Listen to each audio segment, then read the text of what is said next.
यहाँ से रिक्शा कई बार पलट भी जाते हैं, बच्चों की भी चोट लगी, लेडीज़ के भी चोट लगी, मतलब जो कमज़ोर लोग हैं उनके भी। लेकिन यहाँ पे मतलब रत्ती भर जू नहीं देखती इनके कानों पे। बन जाएगा जब कितना अच्छा लगेगा, लोगों के लिए आसानी हो जाएगी, मुंबई जाना उनके लिए आसान हो जाएगा।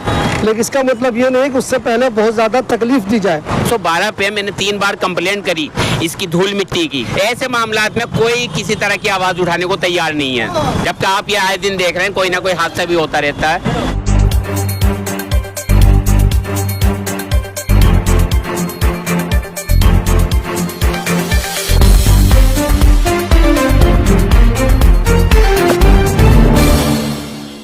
दोस्तों मैं अभी ओखला हेड पर हूँ। मेरे पीछे आप देख रहे हैं खूबसूरत सा पिलर आपको दिखाई दे रहा होगा। जो लोग खबरों पे नज़र रखते हैं, ऐसी चीज़ों पे नज़र रखते हैं, हालात से आगाह रहते हैं, उनको मालूम होगा कि ये बन रहा है दिल्ली मुंबई एक्सप्रेसवे। ये बहुत ही बेहतरीन काम हो रहा है, डेवलपमेंट का काम हो रहा है और ऐसे काम होते रहने चाहिए। आपको मैं बता दूँ, ये वाला एक्सप्रेसवे जब पूरी तरह से तैयार हो जाएगा तो ऐसा कहा जाता है कि दिल्ली से मुंबई सिर्फ 12 घंटे में पहुंचा जा सकता है। तो वाकई में एक अच्छा काम हो रहा है। ये हिंदुस्तान के मुख्तलिफ शहरों से गुजर रहा है और ओखला से भी गुजर रहा है। ये अलग बात है कि ओखला वालों को डायरेक्ट इसका कोई फ़ायदा नहीं मिलेगा, क्योंकि ओखला में कहीं भी ये नीचे कहीं पर नहीं उतर रहा है। जमुना के पीछे, बटला हाउस के पीछे से काम बहुत दिनों से चल रहा है, बहुत दिनों से यहाँ ओखला हेड पे भी चल रहा है।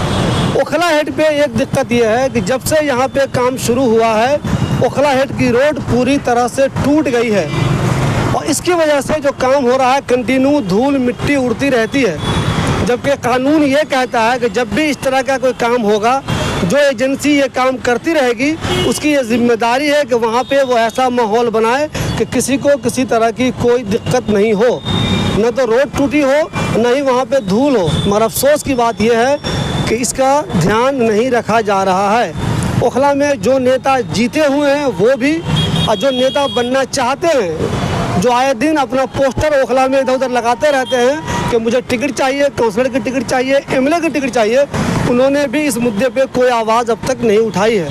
हमारे साथ जावेद इकबाल साहब हैं। जावेद इकबाल साहब ने मुझे कई बार कहा कि शिबली भाई ये बहुत अहम मुद्दा है, इस पर खबर बननी चाहिए। उसके अलावा फुरकान बिलाल एक साहब है अबुल फजल के, उन्होंने भी मुझसे कहा और फेसबुक पर भी उन्होंने लिखा कि इस पर खबर बननी चाहिए। रोड उन्होंने तोड़ दी है, धूल मिट्टी उड़ती रहती है, कोई ध्यान वो नहीं दे रहे हैं। तो हमारे साथ अभी जावेद इकबाल साहब हैं। ऐसे जागरूक लोग जो भी ओखले में हैं, वो किसी मुद्दे पे चाहते हैं खबर बननी चाहिए, उनका मैं हमेशा शुक्रिया अदा करता हूँ, इस्तकबाल करता हूँ। जावेद भाई ये बताइए, रोड जब बनती है इस तरह की, तो मैंने जो देखा है, जो मैंने मालूम किया इंजीनियर लोगों से, कि उनका एक कानून है, जो एजेंसी बना रही है उसकी ये जिम्मेदारी है कि वहाँ पे देख रेख करे, लोगों को तकलीफ नहीं हो।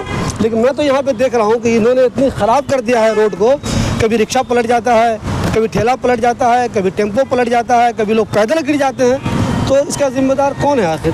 देखिए शिबली भाई, मैं बहुत शुक्रगुजार हूँ आपका कि आपने इस मसले पर ये आपने वीडियो बनाई। और देखिए यहाँ से मेन मसला ये है शिबली साहब कि यहाँ के जो नुमाइंदे हैं वो इस बात को नहीं समझते कि एक आम आदमी किसी कंप्लेंट को करता है ना, तो वो एक कंप्लेंट एक आदमी की मानी जाती है। लेकिन अगर कोई सोसाइटी करती है या कमेटी करती है या एक चुना हुआ नुमाइंदा अगर कोई कंप्लेंट करता है, फॉर एग्जांपल जैसे यहाँ के नुमाइंदे चाहे वो एमएलए साहब हों या काउंसलर्स हों या एमपी हों, उनकी एक अहमियत है समाज के अंदर और उनकी डिपार्टमेंट के तौर पे भी उनकी अहमियत है।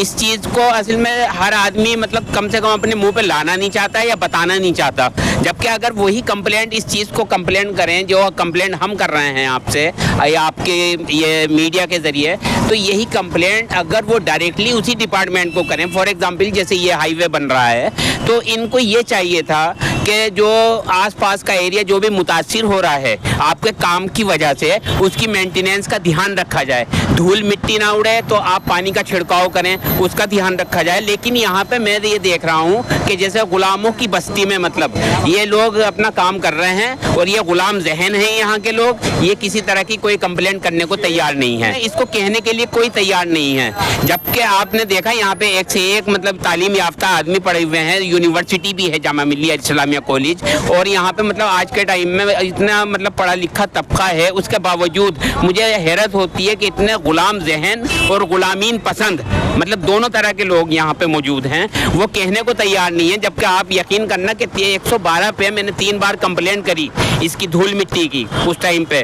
फिर बाद में मैंने ये देखा, मैंने कहा यार ये किससे बात करूं मैं, ये मेंटेनेंस का इसकी आप कंप्लेंट कर चुके हैं इसकी? हाँ, मैं 3 बार कर चुका हूँ 112 नंबर पे कंप्लेंट। मैंने फेसबुक पे भी डाला कि शायद हो सकता है कुछ लोगों को शर्म आ जाए, यहाँ के जो नुमाइंदे हैं, जो चाहे वो MLA हो या काउंसलर हो या MP हो, कोई भी जो मेरी बात सुन रहे हो वो बिल्कुल ध्यान से सुने इस बात को। मैं चाहता था कि शायद कुछ लोगों को शर्म आ जाए तो वो इस चीज़ को उजागर करें, लेकिन किसी को शर्म नहीं आई। और ये आप हाल देखिए ज़रा पुलिया का क्या हो रहा है, टूटते टूटते यहाँ से रिक्शा कई बार पलट भी जाते हैं, बच्चों की भी चोट लगी, लेडीज़ के भी चोट लगी, मतलब जो कमज़ोर लोग हैं उनके भी। लेकिन यहाँ पे मतलब रत्ती भर जू नहीं देखती इनके कानों पे, और इस बात को नहीं समझते कि भाई आप अगर किसी कंप्लेंट को रखेंगे किसी भी डिपार्टमेंट के सामने तो वहाँ उसकी अहमियत मानी जाती है। मैंने यहाँ पे आके मतलब मालूमात करी भाई ये किसकी सुपरविजन में काम हो रहा है, तो एक साहब ने बताया कि एक शाहरुख साहब हैं और एक फिरोज साहब हैं, उनकी मौजूद मतलब ये सुपरविजन में काम हो रहा है। लेकिन मैंने उनसे नंबर मांगा, जो गार्ड्स वहाँ बैठे हुए थे उन्होंने किसी ने मुझे नंबर नहीं दिया। फिर मैंने मजबूर होकर 112 नंबर पे कंप्लेंट करी। एक बार करी तो वो पानी का छिड़काव शुरू हो गया, उसके बाद में फिर वही लापरवाही हो गई। उसके बाद में फिर मैंने दोबारा कंप्लेंट करी 112 पे ही, फिर दोबारा से काम शुरू हो गया छिड़काव का 30 दफे, फिर माँ के माही मामला। मतलब मुझे एक बताइए कि इस रास्ते से बच्चे गुजरते हैं, जी जी, कई ऑफिसर गुजरते हैं, जामिया के टीचर गुजरते हैं, अच्छे खासे लोग गुजरते हैं, बहुत सारे लोग गुजरते हैं, ई रिक्शा वाले गुजरते हैं, कार वाले गुजरते हैं, और सबको दिक्कत होती है। तो जब ये काम चल रहा है, काम जरूरी है, हाईवे काम तो होना चाहिए, जरूरी काम है, अच्छा है। लेकिन उनकी जो जिम्मेदारी है वो अपनी जिम्मेदारी नहीं निभा रहे हैं। तो यहाँ के लोग इतने बेहिस क्यों बने हुए हैं, वो इनसे मिलते क्यों नहीं, इन्हें कंप्लेन क्यों नहीं करते वो? असल में लोग बात कहते हैं कि तालीम से जहन खुलता है, मगर मुझे ऐसा लगता है कि जो गुलाम जहन लोग होते हैं ना, शायद उनके जहन तालीम से भी नहीं खुलते। वो डिग्री हासिल कर लेते हैं लेकिन जहन उनके वहाँ के वहीं रहते हैं। और जो गुलामीन पसंद होते हैं वो चाहते हैं इस तरह के लोग, क्योंकि चाहे वो MLA हो यहाँ के या काउंसलर हो या MP हो, मैं तीनों को कह रहा हूँ, मैं किसी की लीपापोती नहीं कर रहा। और मेरा नाम जावेद इकबाल सहसपुरी है, गौर से सुन लें आप, अगर आप एड्रेस भी चाहेंगे मैं एड्रेस भी बता दूंगा अपना। लेकिन वो लोग ये चाहते हैं कि हमारी जी हुजूरी करें, चापलूसी करें, जो भी उनके साथ में चेले चपाटे लगे हुए होते हैं। ऐसे मामलात में कोई किसी तरह की आवाज़ उठाने को तैयार नहीं है, जबकि आप ये आए दिन देख रहे हैं कोई ना कोई हादसा भी होता रहता है, लेकिन इनके बिल्कुल भी जूं रेंगने को तैयार नहीं है जरा सी भी।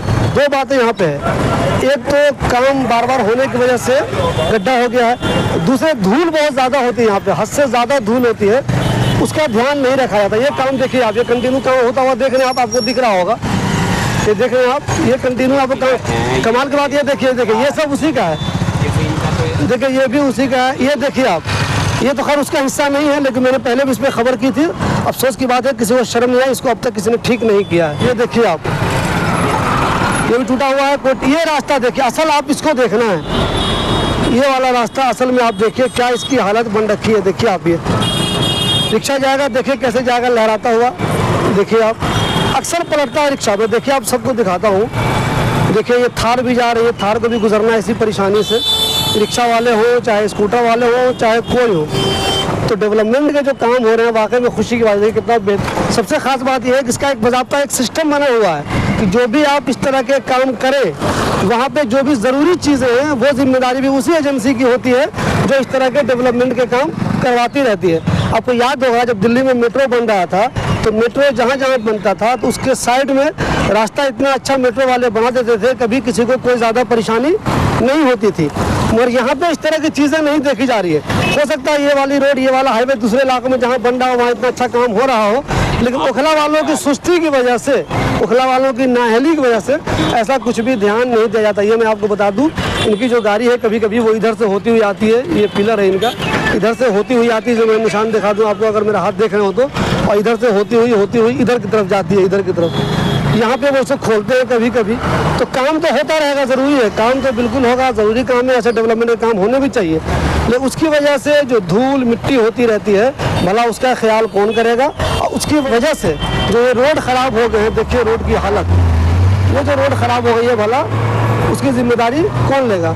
इस इशू पे मुझे सिर्फ दो लोगों ने बताया है। एक तो ये अभी मैंने जावेद साहब का इंटरव्यू किया, उन्होंने, एक फुरकान ने, और एक जेंटिल ने भी, हिदायतुल्लाह जेंटिल ने भी मुझसे एक बार कहा था कि ये जो काम हो रहा है ओखला वालों को इससे कोई फ़ायदा तो नहीं होगा, लेकिन ओखला वालों को इससे तकलीफ बहुत ज़्यादा मिल रही है। एक तो धूल मिट्टी उड़ती रहेगी जब तक काम होगा, और दूसरी बहुत चीज़ों का भी नुकसान उनको होता रहेगा। तो अफसोस इस बात का है कि ओखला के लोग दूसरे मामलों में तो जागरूक रहते हैं, उल्टे सीधे कामों में तो एक्टिव रहते हैं, लेकिन जब इस तरह की चीज़ों की उनको ज़रूरत होती है तो उस पर कोई नहीं बोलता। ताज्जुब की बात यह है कि बहुत कम ही लोग इस पर एक्टिव हुए हैं।